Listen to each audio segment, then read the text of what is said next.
Welcome back to the Transform Your Mind to Transform Your Life, the podcast. This is Life Coach Marina Young, and today we are showcasing a local author in our Author's Corner. My guest today is Robert W. Lamar, and he is the author of The Value of High School Vocational Training. So today our topic is going to be the benefits of vocational training. Welcome, Robert. Well, thank you, Mary. Thank you. Appreciate being on your program. You're very welcome. I appreciate you sharing your work with my audience. All right, well, let me give you guys a brief introduction to Robert Lamar. His earliest memories were formed in Washington, D.C., in the Hillcrest Home for Children.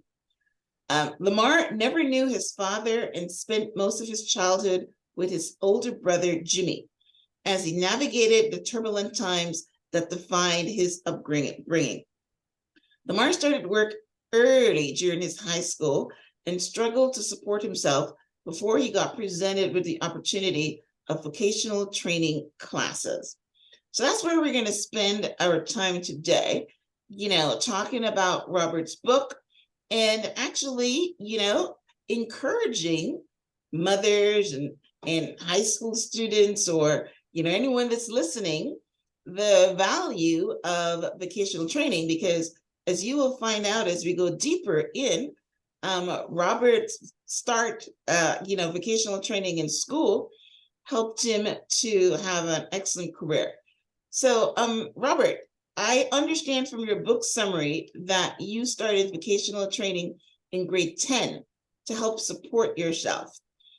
Share your story and what the benefit of that vocational training helped you on with later in your life. Okay. Well, when I was in the 9th grade and moving up to the 10th grade, I knew when I got to the 10th grade that the school had vocational programs available. So I wanted to check those out and to see if there was anything there that might have my interest. And sure enough, I came across landscape planning and engineering. That program was all about how to use transits and levels, how to prepare site plans, and how to do topography on drawings where we had to show grade changes when grade changes were necessary.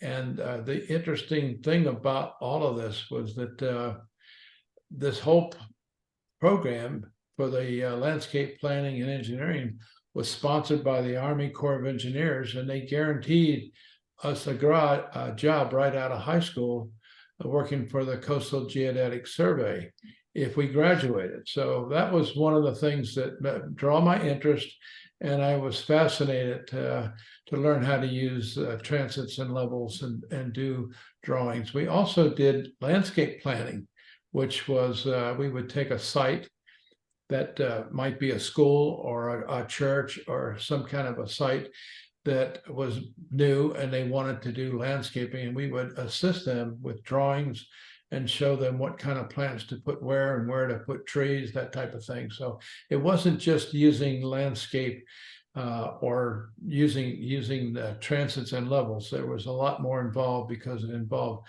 drawing on the table, how to draw these different plans and using it in the field. And it was a fascinating program, and I enjoyed my whole year doing that type of learning. Wow, that's pretty specialized learning. I know that in Florida, which I am right now, that they've got these magnet schools, but I didn't think they teach anything as sophisticated as what you learned. And then to have the Army sponsor it and give you a career in the Army, which I know also from your book that you went into. So that is absolutely amazing. So tell us a little bit about that. You graduated, you went into the Army and then learned some more, I'm assuming, right? No, I didn't go into the Army. What happened, that was the program that was being sponsored by the Army. But when I got to the 11th and 12th grade, I changed my vocational training to architectural drafting. Okay. for 2 years, the 11th and 12th grade. And during that time, I learned how to draw both structural and architectural drawings for various buildings. And one of the things that we did in the 12th grade with Mr. Muth, my teacher, we had the opportunity from Montgomery County School Board. They would send us drawings that showed different wood shops or metal shops or automotive shops that were being proposed for new buildings, new school buildings in different parts of Montgomery County. And they asked us if we would draw those plans in, showing how to use the tools and the material that they would deliver for us to work with. And what we would do is we would take a, let's say, machine shop. We would get the drawings for the machine shop, show the size of the room, and they would give us the tools on a specification, what was going to go in there. And it was up to us to draw out where we wanted to put those tools, where would be the best place to use that and make that shop proficient. So that's what we would do. And we send those drawings back to Montgomery County School Board. Then they would send those back to the architect that was working on that particular job. And then they would use those plans because they were architects and they weren't necessarily specializing in vocational layout for different pieces of equipment for different types of uses. So that's what we help do. And that's how I got my career started. Wow, that is fantastic. Wow. Yes, I'm very impressed with that. You know, I've never experienced that at all in any of the schools, whether Toronto, where, you know, I came from, or Florida. So, and I think you said that this was in DC, that these programs were in? It was in Maryland, which is just an outskirt Right, in right. Silver Spring, Maryland, and then Wheaton, Oh my Maryland, goodness. and That's where my Richmond daughter County, lives right Maryland. now. They were all very close. Okay, Yeah. so that's amazing. All right, well, you know, the question I have here is, how did vocational training help you with your career in construction? But I can see, you know, right away when I asked this question that how it helped you, because, you know, it's almost like being an apprentice. You're learning, and you're starting off with a great head start. So tell us more about, how did you bridge, you know, vocational training in school to a career in construction? Well, the first thing that happened while I was still in the 12th grade and doing these drawings I was telling you about, my teacher, Mr. Muth, came to me, and it was about a couple of months before I was going to graduate. He said, "Bob, guess what?" I said, "What?" He says, "Well, one of the architects that's reviewing some of your work would like to hire you when you get out." So I said, "Oh my God, are you kidding?" Because I didn't Yeah, know what I was going to do. But yeah. with that thought in mind, I did meet Mr. Johannes of Johannes and Murray, and decided to go to work for them. So I went right out of high school. I went to work for them for 4 years as an architectural draftsman, and I learned how to draw just about anything and everything that was needed inside of a building, whether it was structural or architectural. I learned how to draw so that if I was needed for anything, I could surely do it. So that's what started my career in construction. Because once I left the architect, I went to work for a contractor in Washington, D.C., and we specialized in one-of-a-kind laboratories throughout parts of Maryland and Washington.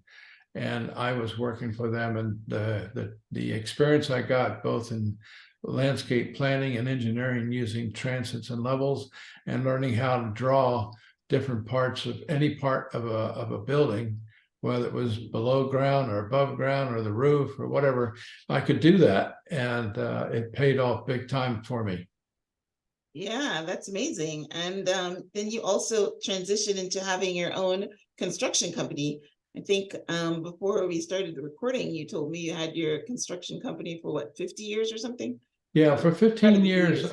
what I did is I started working in construction in Washington, D.C., and I moved to California in 1968 and went to work uh, for a large company in California. But then I decided to start my own company shortly after I worked for them. So I had my own company for 15 years, and I built a lot of one-of-a-kind office buildings. And towards the end, right around in the mid 70s, the mid 70s, the interest rates got pretty high, and the construction kind of slowed down. Mhm. So I ended up having a chance to go to work on a couple of very high-end residential buildings. My first building to work on as a general contractor for a residential was for Aaron Spelling. I don't know if you've ever heard of him, but he's a Yeah. producer. I built and designed. Wow. I built his house. Took me 4 years to build it. It was about a Nice. $40 million construction cost in 4 years. And then I also did Jerry Parentio's house. Jerry Parencio, I put a full basement underneath his house. His house was the one that used to be used when they did the Beverly Hillbillies. They were Okay. filmed in this particular Yeah. house because it was empty for quite a few years. Wow. You're famous, Jerry, Robert. yeah, and Jerry bought it and had me put a full basement underneath of it. But that house went on the market not too long ago after he passed away for about $150 million. And the Spelling house went on the market for about 120 million. So I did some high-end residential work in addition to some really high-end custom Wow. office buildings. And it all started from vocational training classes in high school.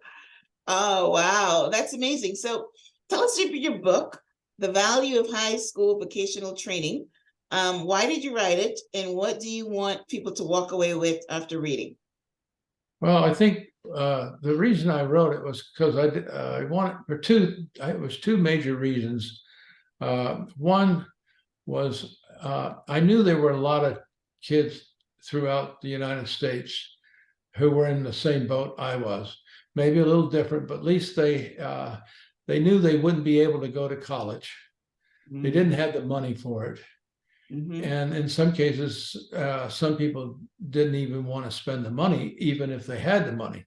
So vocational training was something that I felt children, particularly in high school, would benefit the most from, because when they left at the end of the 12th grade, they would go out with a lot of knowledge and a lot of experience and be able to demand a decent salary to start a good job. And they don't owe any money. I did not owe any money. It wasn't like going to a trade school or whatever, and where you have to pay money. So this was the benefit that I had, and hoping that I can share this with other both federal government, states, and local governments on having vocational programs in their high schools, because they're extremely valuable to those children that I just mentioned. And there's a lot of them that don't and won't go to college and won't have that opportunity. So that was number one. And number two was the reason I wrote the book was to help promote federal government and the local school programs to start incorporating more of these programs, particularly with materials and let's say programs that were in demand in their area. Because a lot of times they'll be living in a farm country, and they don't need to know about certain things that we might be teaching them, but they might learn about farming. And so those are the kind of things that it depends on where you're living and where you're at as to where the trade school might best benefit that particular area. So that was one of the things I was hoping my book would help promote that to these different communities, and bringing on, if they didn't already have vocational training, to really consider it, because it's extremely valuable to the ones. I know all the people that I know that went to vocational high school all benefited from it, and I surely did.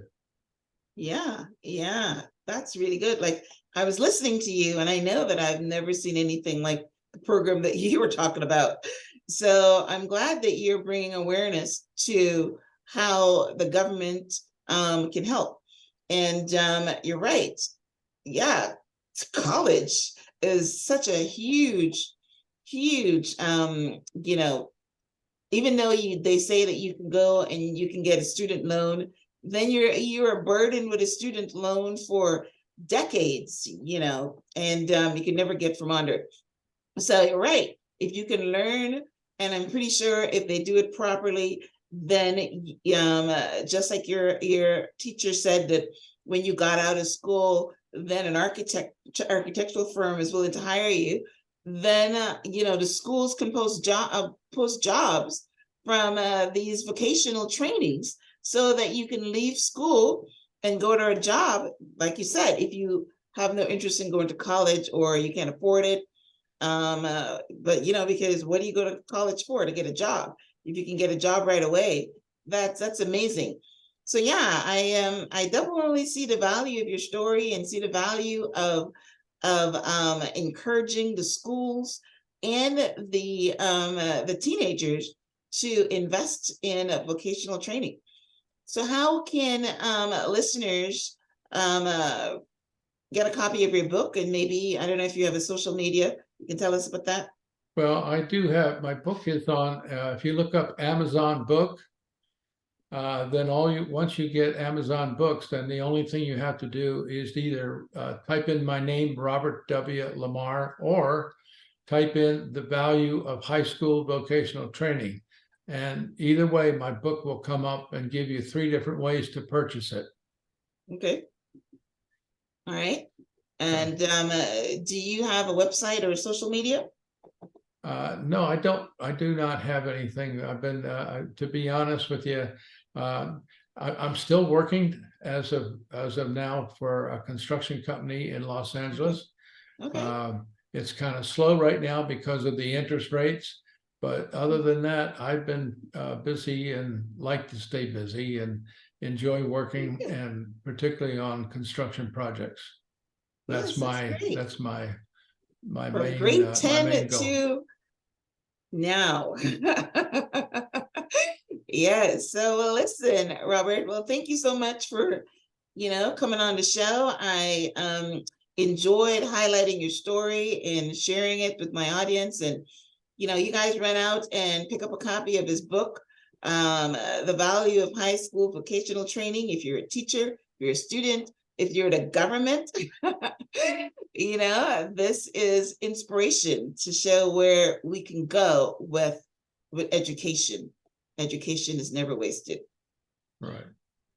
And there's so many different avenues that the vocational training can branch out onto. So it's there's no limit to it. Almost there's no limit to what it can teach you if the program is developed in that particular school or in these schools.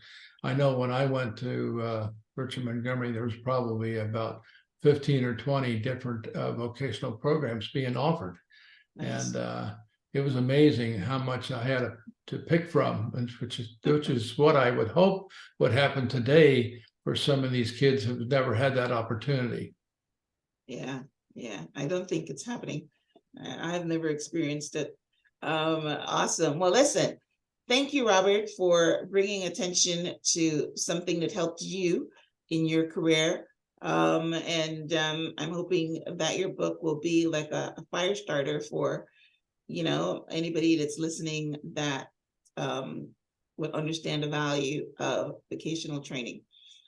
All right, well, listen, guys, thank you for tuning in to this week's Author's Corner. If you're listening to this on iTunes, we'd love for you to rate and review and subscribe. And contact me if you have a book that you would like to be showcased on Authors Corner. Thank you, Robert, for being on the show. And until next time, namaste. Well, thank you for having me on your program. You're very welcome. All right, thank you.